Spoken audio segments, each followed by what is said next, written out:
اليوم آخر موسم الحميمين، وغدا السبت أول موسم سهيل، ويتزامن ذلك مع أول موسم محننة الجمل. عدد أيام سهيل 52 يوما مقسمة على 4 نجوم، والنجم الأول من سهيل هو امتداد لموسم مرخيات القلايد. يقول الخلاوي: قضى الصيف عن جرد السبايا، ولا بقى من القيض إلا مرخيات القلايد. جرد السبايا هي الخيل، والقلايد هي الشمائل الذي تشد على أثداء الإبل، فكانت تشد على الإبل في أول النهار، ومن شدة العطش ترتخي ثم تشد مرة ثانية.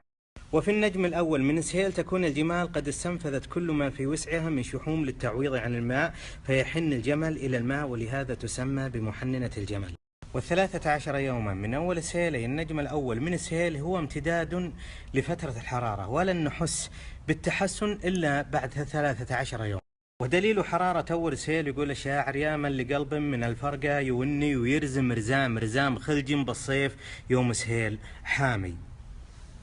ومن الأدلة التي يستخدمها أبائنا في معرفة دخول سهيل، يقولون: إذا قمت تصلي الفجر ولمست الماء ولقيته بارد عن اليوم السابق فهذا دليل على دخول سهيل.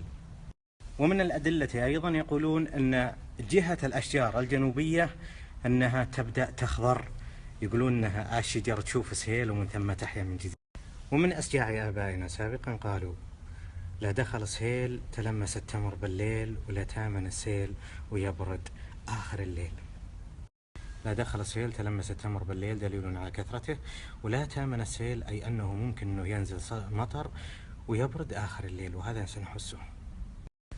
ومع دخول موسم سهيل سنجعل الحرارة اللاهبة خلف ظهورنا، ويبدأ انخفاض التدريجي لدرجات الحرارة. ومحصلة القول إن سهيل هو الحد الفاصل بين الحر اللاهب والحر الطبيعي، وهذا ما سنحسه خلال الأيام القادمة القليلة.